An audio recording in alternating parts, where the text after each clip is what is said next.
귀한 말씀 허락하시니 감사합니다.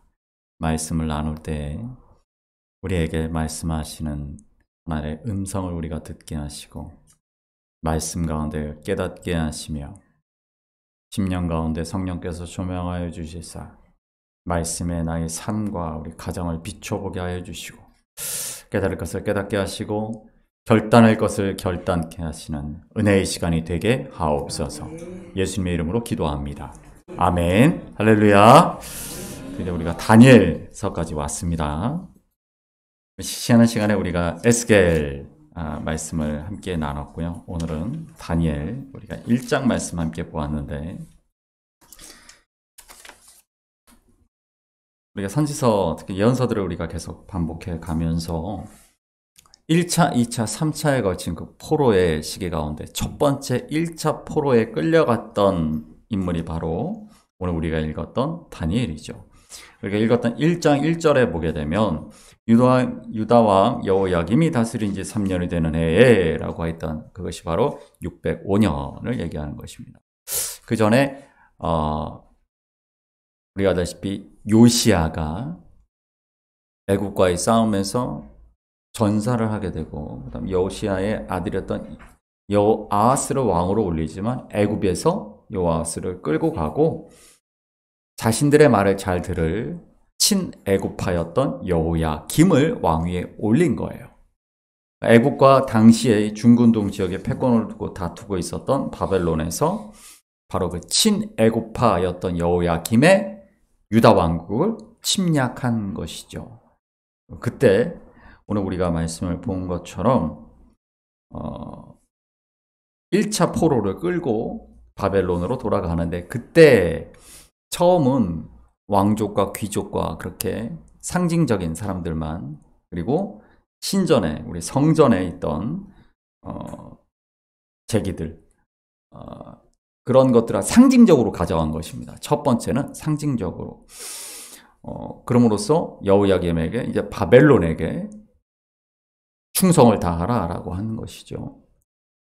그때 끌려갔던 사람 우리가 다니엘이라고 하는데 다니엘은 그 일생을 통하여 10대 소년에 끌려갔다가 그 일생을 통하여 이 바벨론이라는 제국의 흥망을 다 그의 일생에서 겪게 됩니다. 그리고 바벨론이 망하게 된 뒤 바벨론을 멸망시킨 페르시아 성경이 바사라고 하는 그 바사 제국의 총리가 되어 유대인들이 드디어 1차 포로 귀환하는 그 시대도 함께 이 다니엘서에서 다루게 되지요. 그리고 다니엘서에서는 그 이후의 이야기들까지도 하나님께서 다니엘에게 보여주시게 됩니다. 그러니까 다니엘은 어떻게 보면 이스라엘의 그 포로기 전체를 그의 일생으로 보여주는 사람이다. 다니엘서는 그게 다 담겨 있어요. 다니엘이라는 이름이니까 다니라는 뜻이 심판입니다. 엘은 하나님이죠.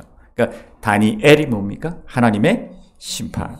하나님이 어떻게 심판하셨는가? 포로기 70년의 삶을 그 유다 백성들의 그 포로의 삶을 다니엘을 통하여 그대로 보여주시는 책이 바로 다니엘서다. 이렇게 생각하시면 되겠습니다. 다니엘서의 핵심 주제는 그렇기 때문에 그들이 왜 심판을 받습니까? 그들이 왜 포로기를 겪었습니까? 우상숭배 때문이죠.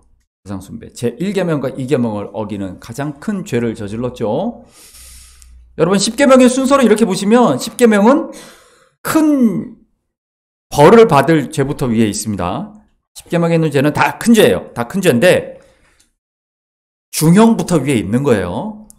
그래서 10계명의 제일 위는 나라가 망할 죄고 그 다음에 이제 쭉 내려가죠. 4계명부터 이제 5계명으로 내려가면서 개인적인 그런 그 죄들도 역시 죽을 죄, 사형을 받을 죄들. 그래서 마지막에 속건죄로 보상을 해서 그 끝날 죄까지 이어지는 거예요. 그게 10번째 계명이죠. 그래서 큰 죄부터 위에 있는데 가장 위 죄는 나라가 망하는 죄다. 개인이 죽을 죄는 4계명 이후부터고 자기가 이 나라가 망할 죄 가장 첫 번째는 여호와 하나님을 하나님으로 섬기지 못하고 우상을 숭배하였던 바로 그 이유로 인하여 다니엘에 하나님의 심판이 있었던 것이죠. 그렇기 때문에 우상 숭배가 가장 큰 죄인데 왜 우상 숭배가 가장 큰 죄일까요?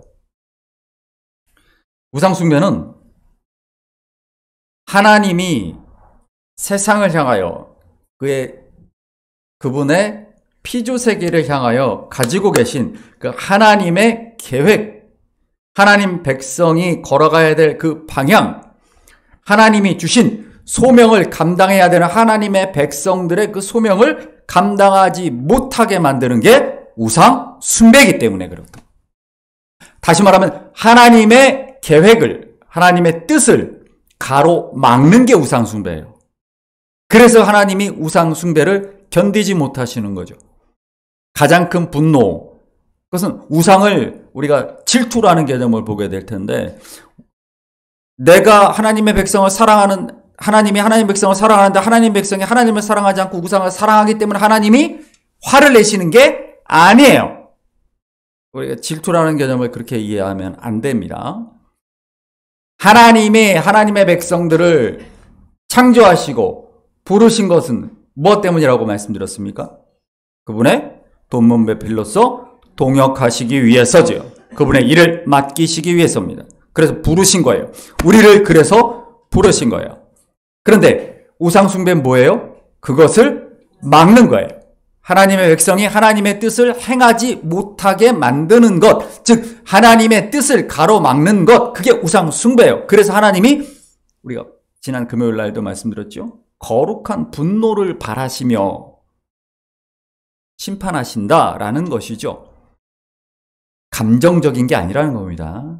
우리가 질투를 그동안 굉장히 감상주의적으로 바라봤었는데 그렇지 않다. 여러분 기억하셔야 됩니다. 그래서 다니엘서는 바로 우상 숭배와의 단절에 대한 책이에요. 우상 숭배 때문에 나라가 망하고 포로로 끌려왔기 때문에 그럼 포로기가 끝난 이후에 돌아가서 어떻게 살 것인가? 계속 우상을 숭배할 것인가? 그렇지 않다는 것이죠. 근데 그것이 언제 그 우상 숭배의 단절이 언제 정리돼야 되느냐? 포로기 동안에 그게 정리가 돼야 되는 거예요. 그래서 다니엘서는 우상 숭배와 어떻게 하나님의 백성이 단절되는가를 보여주는 게 다니엘서입니다. 그래서 다니엘서 전체에 포로로 끌려 하나님의 백성들이 우상을 거부하면서 거듭나는 과정이 담겨 있는 거예요. 다니엘 3장 17절, 18절 말씀을 보시면, 오늘 우리가 1장의 8절을 보면, 우리 1장 8절 먼저 읽어볼까요? 우리 1장 8절입니다. 읽습니다. 시작. 다니엘은 뜻을 정하여, 아니야. 자기를 더럽히지 아니하도록 환관자에게 보하니. 아멘. 왕이 마시는 이 음식들, 그리고 포도주를 더럽힌다. 왜냐면 우상에게 바친 것이기 때문에 그렇다는 거예요. 뜻을 정했다. 그럼 무슨 어떤 뜻을 정한 겁니까? 우상 숭배를 거부하겠다라는 뜻을 정했다. 이 10대 소년인데, 이때 처음 포로로 끌려가서 이제 포로기가 시작될 때에 다니엘은 마음을 정했다. 뜻을 정했다. 이 뜻이 레브의 히브리어 레브인데, 레브는 심장이라는 뜻을 갖고 있어요. 심장, 마음 이런 뜻을 갖고 있어요. 내 심장에 새긴 거예요. 뭐라고? 나는 우상과 단절하겠다. 우상 숭배에서 지금 포로로 끌려왔는데, 나라가 침략을 당하고 끌려왔는데 우상 숭배와의 단절. 자, 3장 17절 18절 말씀 볼게요. 네, 읽겠습니다. 왕이여, 우리가 섬기는 하나님이 계시다면 우리를 맹렬히 타는 풀무불 가운데서 능히 건져내시겠고 왕의 손에서도 건져내시리이다. 18절. 그렇게 하지 아니하실지라도 왕이 세우신 금신상에게 절하지도 아니할 줄을 아옵소서. 아멘. 이 다니엘 3장에는 느부갓네살 왕이 바벨론 통치를, 제국을 세운 대왕이죠. 그가 자신을 드러내기 위해서 큰 신상을 지었는데 모든 이들은 다 그 신상에게 절하라라는 거죠. 그것을 거부하는 이 소년들의 모습이 나옵니다. 근데 거부하게 될 경우에 풀무불에 던져 넣으리라라는 것을 이들이 거부하는 모습이 나오는 것이죠. 우리가 그리 아니하실지라도 라는 말로 잘 알고 있는 이야기입니다. 이것은 개인의 신앙 고백이 아니라 포로로 끌려온 유대 백성들이 우상숭배와 어떻게 단절하는가에 대한 이야기입니다. 바로 이 우상숭배를 끊어버리지 못해서 나라가 망하고 포로로 끌려오게 되었지만 이제라도 거듭나겠다. 이것이 다니엘이 정한 뜻이에요. 우상숭배를 내가 거부한다. 죽더라도 거부한다. 라는 이 뜻이죠. 이것이 먼저 유다 백성들에게 그러한 결단이 있었더라면 나라가 망하지 아니했을 것이지만 이제 포로기로 끌려왔죠. 포로기가 시작되었지만 이제라도 나는 이 뜻을 정했다라는 것이죠. 6장 말씀 볼까요? 6장 10절입니다. 우리 뒤로 넘겨서 6장 10절.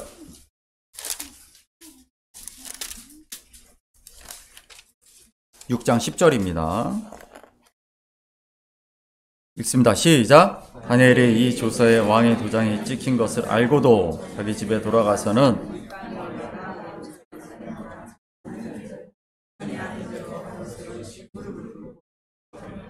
그의 하나님께 감사하였더라. 아멘. 지금 이 3장에서 6장까지 겨우 3장이지만 그 사이에 한 60 몇 년이 확 흘렀어요. 네. 지금 이 다리오 왕은 누구냐면 바벨론의 통치를 끝내버린 고레스와 함께 바벨론을 무너뜨렸던 메디아, 페르시아 이 연맹의 왕입니다. 그러니까 이 시대는 언제냐면 바벨론을 무너뜨리고 메데 바사 연맹 연합이 그 지역을 그 넓은 지역을 아시아, 아프리카 이러는 중근동 지역을 다 점령하고 나서 고레스가 왕으로 등극하기 전에 잠깐 2, 3년 동안 상징적으로 이 다리오를 왕에 앉혀줍니다. 그때에 다니엘이 그 제국에서도 바벨론에 이어서 총리의 자리에 올랐다라고 얘기하는 것인데 지금 다니엘의 나이는 몇 살이겠습니까? 80이 넘었겠죠. 80이 넘은 나이입니다. 그러니까 앞에서는 10대 소년이었다가 지금 겨우 몇 장을 봤는데 그 시간 안에 80살이 넘었어요. 80살이 훨씬 넘었습니다. 대략 포로로 끌려온 지 68년에서 9년 정도가 지난 거예요. 네. 그러면 17살 때 끌려왔다라고 한다면 지금의 나이는 80대 중반을 넘어서고 있는 것이죠. 그 시절에 80대 중반의 나이라면 정말 고령의 나이겠죠. 그러니까 이 포로기가 70년으로 끝났기 때문에 포로기 끝나기 직전입니다. 포로기가 시작되었던 때와 포로기가 이제 다 끝나기 직전, 고레스가 이제 다리오가 잠깐 2, 3년 왕을 한 다음에 고레스가 왕위에 올라서 칙령을 발표하죠. 돌아가라. 바로 그 직전입니다. 그러니까 마치 입학시험과 졸업시험처럼 3장과 6장에 우상숭배를 거부하는 사건을 배치한 거예요. 과연 이제 돌아가도 될 것인가에 대한 마지막 졸업시험과 같은 것입니다. 근데 다니엘이 어떻게 했습니까? 이런 상황에서 조서의 왕의 도장이 찍힌 것을 알고도 자기가 왕이 아닌 다른 신에게 기도하고 절하게 되면 죽을 걸 알면서도 사자굴에 던져질 걸 알면서도 자기 집에 돌아가서 윗방에 올라가 예루살렘으로 향한 창문을 열고 전에 하던 대로 하루 3번씩 무릎을 꿇고 기도하며 하나님께 감사하였더라 라는 것이죠. 3장의 풀무불 시험은 포로기 초기이고 6장 사자굴 시험은 포로기 말기.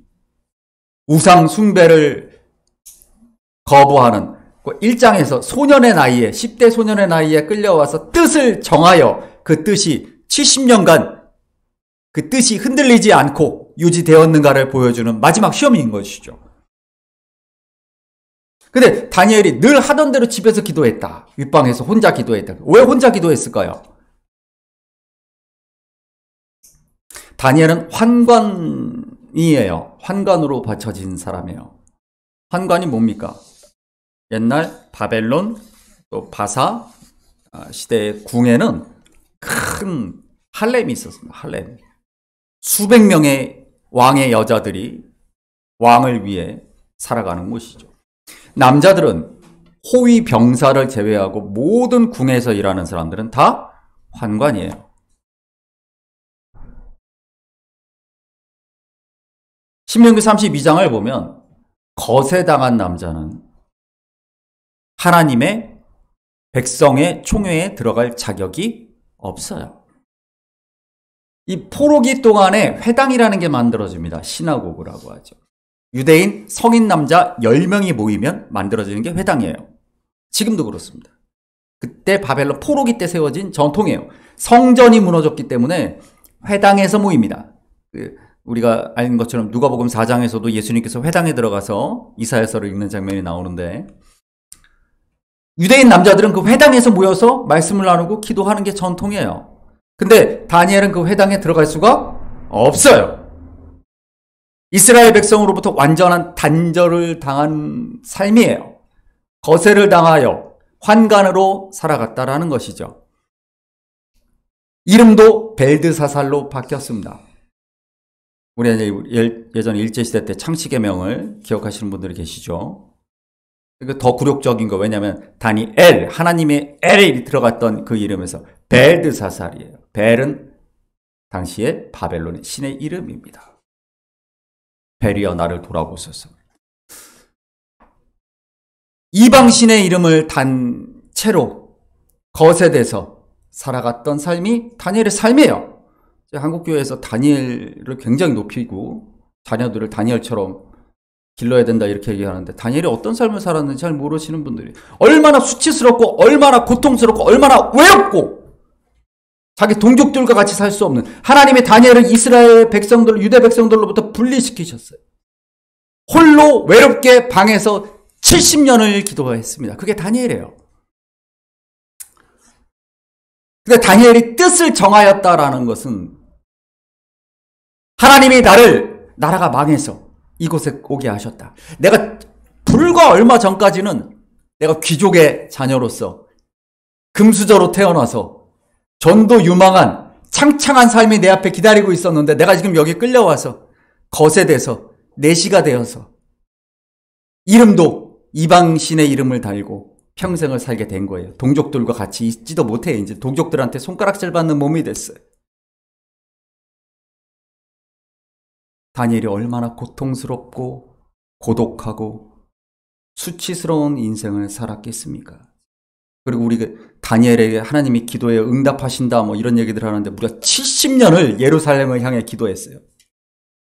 70년을 기도했는데, 아니 오늘 이 말씀까지는 69년쯤 한 거예요.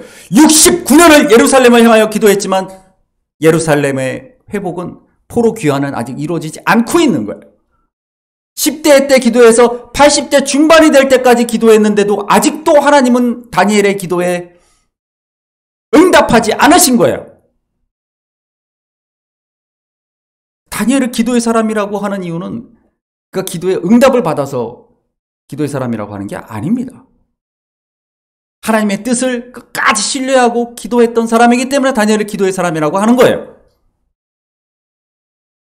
여러분, 바로 그러한 이 다니엘의 모습을 우리가 기억한다면, 오늘 우리가 읽는 이 6장의 이 다니엘의 기도가 어떤 의미인지 알 수가 있습니다. 다시 하나님이 회복시켜서 예루살렘으로 돌아간다면 이제는 다시 죽어도 우상을 숭배하지 않겠습니다. 하나님만 섬기겠습니다 라는 결단이죠. 10대 때 새겼던 그 뜻을, 그 심장에 새겼던, 랩에 새겼던 그 뜻을 80대 중반의 나이에도 끝까지 가지고 있었다라는 것이죠. 내가 얻었던 지위나 생명이나 재산이나 이런 것들을 다 잃을 수 있다 할지라도 그것에 전혀 연연하지 않는 것이 바로 이 6장의 기도의 모습이다라는 것입니다. 우리가 금요 성령 집회 당시, 우리가 금요일 날 그때 당시 예루살렘에 에스겔이 활동하던 때에 어떤 우상 숭배가 있었는지를 봤어요. 에스겔 8장 말씀 잠깐 보여주십시오. 네, 읽어볼까요? 그가 손 같은 것을 펴서 내 머리털 한 모숨을 잡으며 주의 영이 나를 들어 천지 사이로 올리시고 하나님의 환상 가운데에 나를 안뜰로 들어가는 북향한 문에 이르시니 거기에는 질투의 우상 곧 질투를 일어나게 하는 우상의 자리가 있는 곳이라. 아멘. 여기서 질투라는 말이 나온다고 말씀드렸었는데, 질투가 뭐냐? 우리나라 국어사전이 이렇게 돼 있어요. 부부 사이나 사랑하는 이성 사이에서 상대되는 이성이 다른 이성을 좋아할 경우에 지나치게 시기함. 명사, 다른 사람이 잘 되거나 좋은 처지에 있는 것 따위를 공연히 미워하고 깎아내리려 함. 이게 질투입니다. 그런데 하나님을 질투하는 하나님, 우리 출애굽기 34장 14절의 말씀 보면 읽어볼까요? 너는 다른 신에게 절하지 말라. 여호와는 질투라 이름하는 질투의 하나님이니라. 아멘. 이게 히브리어 원어로 엘카나입니다. 이 카나를 질투로 번역한 거예요. 우리가 엘샤다이라고 뭡니까? 전능하신 하나님. 엘카나, 이 카나를 질투라고 번역을 했기 때문에 질투하시는 하나님이라고 우리가 그동안 기억했던 거예요. 근데 이 카나라는 개념을 우리가 알아야 되는데, 이걸 질투라는 말로 이 카나에 담긴 그 뜻들을 다 포함할 수가 없어요. 질투라는 의미는 오히려 오해할 수가 있다라는 것이죠. 창세기 4장 1절에 보면 카나라는 개념을 우리가 알려면 읽어보겠습니다. 아담이 그의 아내 하와와 동침함에 하와가 임신하여 가인을 낳고 이르되 내가 여호와로 말미암아 등남하였다.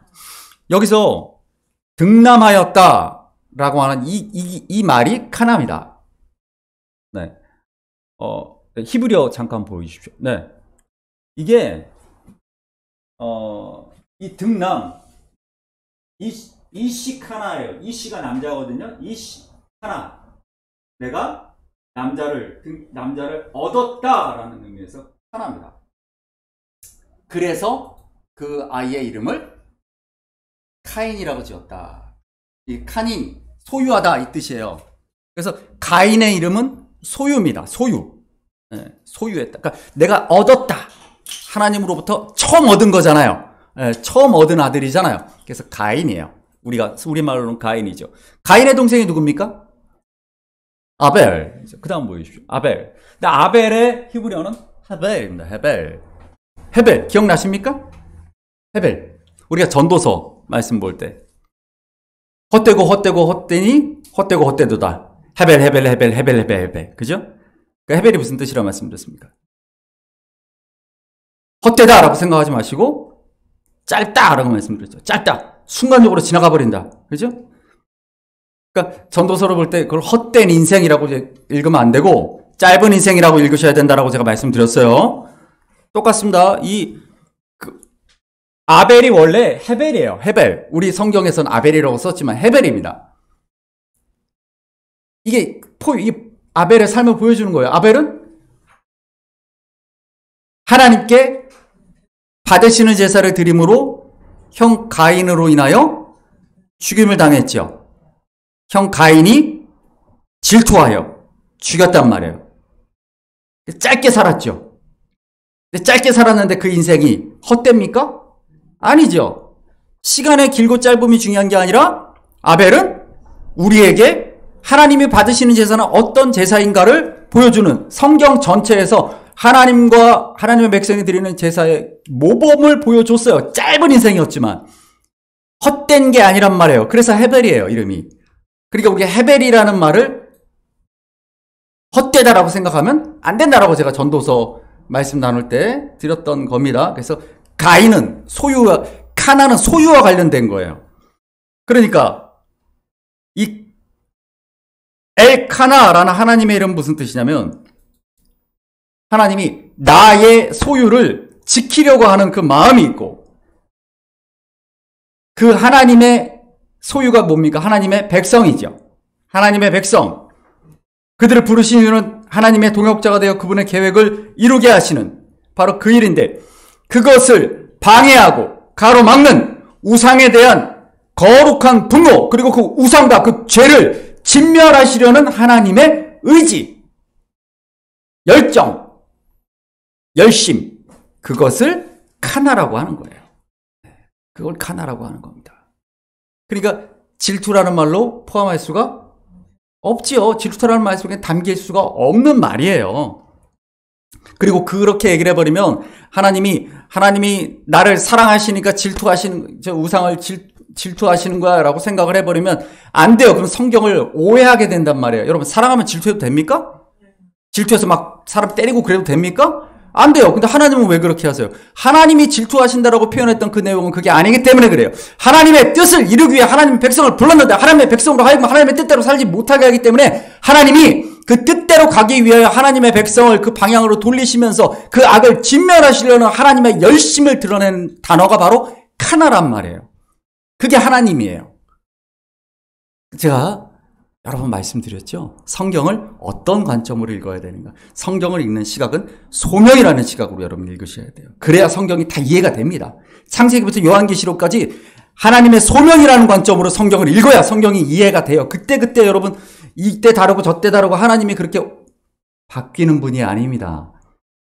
하나님은 일관된 창세기에서 우리를 창조하셨던 창세기 1장 때부터 요한계시록 21장까지 일관되게 우리를 대하고 계세요. 여러분, 질투라는 그런 감성적인, 감정적인 것으로 왔다 갔다 하시는 하나님이 아니시다라는 거예요. 여러분, 신앙은 감정적인 게 아닙니다. 신앙은 감상적인 게 아니에요. 내 감정에 따라 이랬다 저랬다 하는 게 아닙니다. 항상 기뻐하고 범사에 감사하라라는 그 말씀을 지키는 것은 내 감정에 따라 지킬 수가 없어요. 내가 내 감정과 내 환경과 내 조건과 상관없이 할 수 있는 이유는 뜻을 정할 때입니다. 내 심장에, 내 마음에 결단을 하셔야 돼요. 결단을. 내가 흔들리지 않겠다. 내 감정에 흔들리지 않겠다라는 것이죠. 하나님은 감정적인 하나님이 아니에요. 이 질투를 감정적으로 봐서는 안 된다라는 말씀을 제가 드리고 있는 것입니다. 스가랴 8장의 말씀을 잠깐 보시면요. 네, 읽어볼게요. 만군의 여호와가 이같이 말하노라. 내가 시온을 향하여 크게 질투하며 그를 위하여 크게 분노함으로 질투하노라. 3절. 여호와가 이같이 말하노라. 내가 시온에 돌아와 예루살렘 가운데에 거하리니 예루살렘은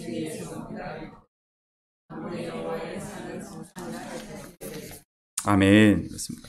이건 이제 스가랴 선지자를 통해서 하나님께서 다시 예루살렘을 회복시킨다라는 말씀을 약속을 주시는 말씀인데 여기에서도 카나를 질투라고 번역을 했어요. 그래서 이게 시온을 위하여 크게 질투하며 그를 위하여 크게 분노함으로 질투하노라. 이거 카나를 번역을 했는데 이 무슨 말씀인지 잘 못 알아들으시잖아요. 의미를 다 드러낼 수가 없단 말이에요. 근데 아까 그 카나라는 개념을 보면 알 수 있겠죠. 내가 시온을 위하여 크게 나의 거룩한 분노를 발하여 내 뜻대로 원래 모든 것들을 회복시키겠다라는 뜻을 말씀하고 있는 거예요. 근데 그 카나라는 단어를 질투라고 번역을 해버렸기 때문에 우리가 이해하기가 어려운 것 뿐입니다. 그 다음 표로 한번 보시면 히브리어 카나를 그래서 또 헬라어로는 젤로스라고 번역을 합니다. 젤로스. 같은 뜻이다라고 생각을 하는데 이 젤로스라는 말의 뜻은 열성, 열정, 이런 열심 이런 뜻을 갖고 있거든요. 이 젤로스에서 나온 게 영어 젤러스예요. 젤러시. 그래서 이게 질투하다잖아요. 근데 이 젤로스 안에 많은 내용 중에 이게 하나 들어가는 거예요. 네. 이 많은 내용 중에 이게 하나가 들어가는데 이 하나 들어간 걸 가지고 이 다른 뜻들을 다 설명할 수는 없어요. 자, 말씀을 잠깐 볼게요. 고린도 후서 11장 2절 말씀입니다. 내가 하나님의 열심으로 너희를 위하여 열심을 내노니 내가 너희를 정결한 처녀로 한 남편인 그리스도께 드리려고 중매함이로다. 아멘. 자, 이거를 킹제임스 버전에서는 그 우리말로 열심으로 되어 있는데 여기서 보면 For I am jealous라고 나오죠. 그러니까 영어 성경에서는 여전히 질투예요. 근데 우리나라 성경을 번역하는 분들이 보니까 이거 질투로 얘기하면 내가 하나님의 질투로 너희를 질투한다. 이게 도저히 문법이 안 맞는 거죠. 그러니까 젤러스의 또 다른 뜻인 열심을 갖다 쓴 거예요. 그래서 우리 성경에 같은 단어인데 어디는 질투, 어디는 열심 이런 식으로 번역이 되어 있어요. 그러니까 여러분 질투라는 단어에 매이시지 말라는 거예요. 카나라는 이 말은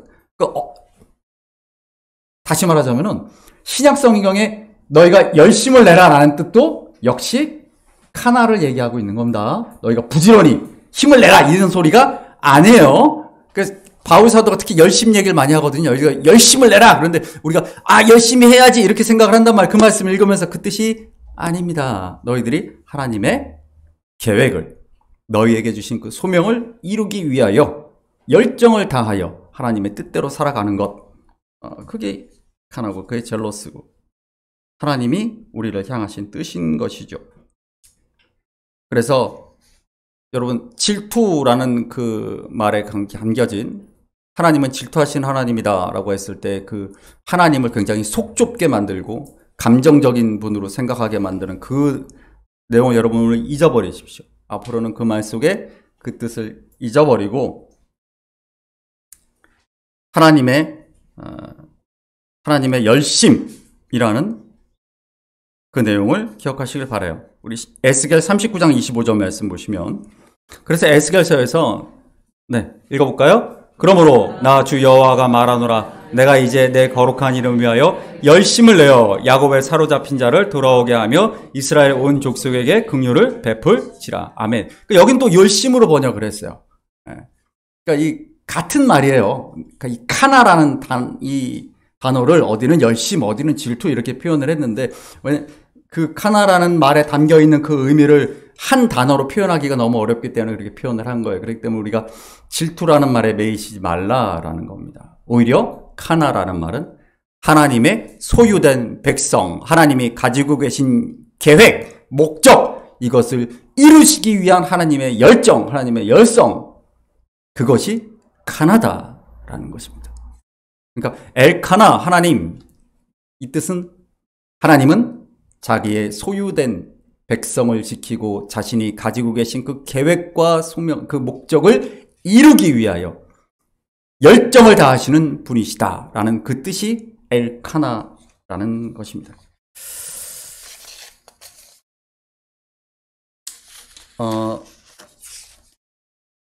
오늘 우리가 말씀을 한 구절 더 보실 텐데요. 신명기 4장 24절 말씀이죠. 한번 읽어볼까요? 네. 내 하나님 여호와는 소멸하는 불이시요 질투하시는 하나님이시니라. 그래서 이제 엘카나라는 개념을 알면 이 말씀을 이해할 수가 있어요. 뭐냐면 하나님이 우상 숭배하고 그런 이들을 향하여 분노하시는 이유가 뭐냐면 하나님의 자기의 소유된 백성들이 하나님의 뜻을 그 소명대로 살아가야 되는데 그것을 못하게 만들고 죄에 빠지게 만드는 그런 죄의 근원을 향하여 하나님이 진멸하시거든요.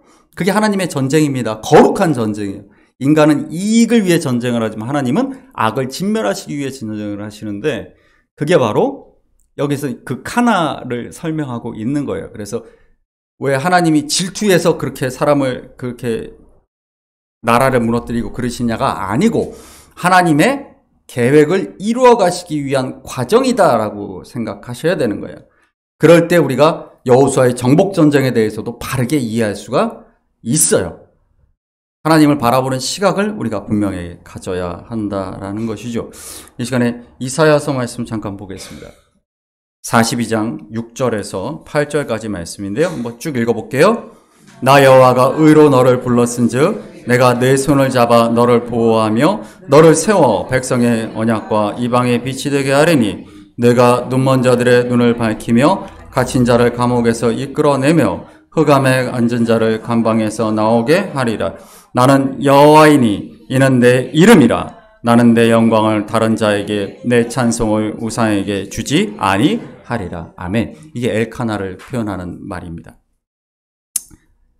우리를 부르시고 백성의 언약과 이방의 빛으로 우리를 부르셨다라는 거예요.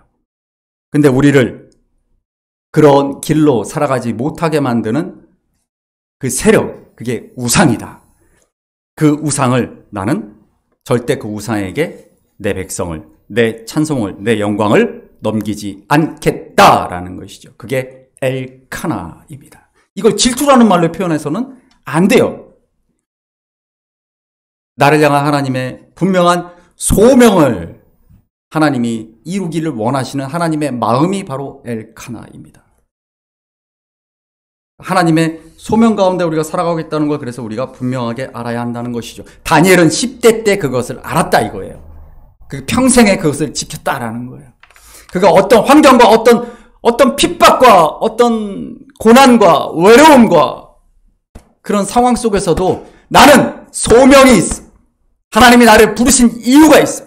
나를 예루살렘에서 이곳 바벨론까지 또 페르시아 수산까지 나를 세우신 이유가 있어. 소명이 있어. 그분의 계획이 있어. 나는 그 소명이 그가 아무리 힘든 가정 가운데 있더라도 그를 버티게 하고 하나님의 사람으로 살게 했다라는 것이죠.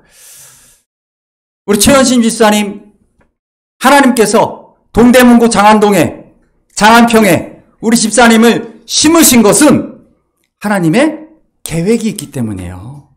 어쩌다가 딸 때문에 거기 가신 게 아닙니다. 그곳에서 만나는 사람들, 그곳에서 우리 집사님이 하실 일이 있기 때문에 하나님이 그곳으로 보내신 거예요. 우리가 그런 마음을 가져야 합니다. 그게 다니엘의 뜻을 정한 그 마음이죠. 우리 이수연 선교사님, 하나님이 스페인으로 보내셨다가 이제 또 페루로 보내시는, 왜 그러실까? 그곳에서 선교사님이 감당하실 소명이 있기 때문인 것이죠. 그래서 내가 소명의 사람이다 라는 믿음이 있으면, 우리 자녀들도 그래요. 어떤 환경과 어떤 상황과 이런 것들이 우리 사랑하는 자녀들을 흔들 수가 없어요. 이 소명이 있다면 나를 이곳에 세우신 이유가 분명히 있을 것이다. 우리 친구들이 지금 친구 초청잔치로 지금 친구들과 함께 왔는데, 하나님께서 나를 왜 이 학교에, 이 학급에 보내셨을까? 이 친구를 만나기 위해서, 이 친구를 교회로 하나님 앞으로 인도하기 위해서라는 거지. 하나님이 나에게 앞으로 그 친구들이 진학을 해서 대학을 가고 직장을 가고 다 똑같습니다. 우리 오광훈 집사님이 하나님께서 공무원이 되게 하시고 그곳에서 사람들을 만나게 하시는데, 이게 내가 어쩌다 보니 이렇게 살았네가 아니고 만나야 될 사람이 있어서 거기 계신 거예요. 우리 집사님이 해야 할 일이 있어서 거기에 있는 겁니다. 우리 모두가 그래요. 여러분, 그런 다니엘의 마음을 가지시길 바랍니다. 내가 지금 선 자리가 하나님이 세우신 자리예요. 이곳에서 내가 해야 할 일이 있어서 지금 내가 이곳에 이 시간에 있다라고 여러분 생각을 하신다면, 다른 사람과 비교할 필요 없고 다른 누구의 말에도 상처 입을 필요가 없고 내가 해야 될 일들만 바라보시면 됩니다. 나의 소명을 발견하고 나를 통하여 하나님 이루실 놀라운 그 계획을 기대하시면 되는 거예요. 우리 말씀, 한 말씀 한번 보여주십시오. 네, 다니엘 7장 말씀인데요. 7장 13절 14절 한번 읽어볼까요? 내가 또 밤 환상 중에 보니 인자 같은 이가 하늘 구름을 타고 와서 옛적부터 항상 계신 이에게 나아가 그 앞으로 인도되매. 네, 그 다음 말씀 볼게요. 마태복음 26장입니다. 예수께서 이르시되 내가 말하였느니라. 그러나 내가 너희에게 이르노니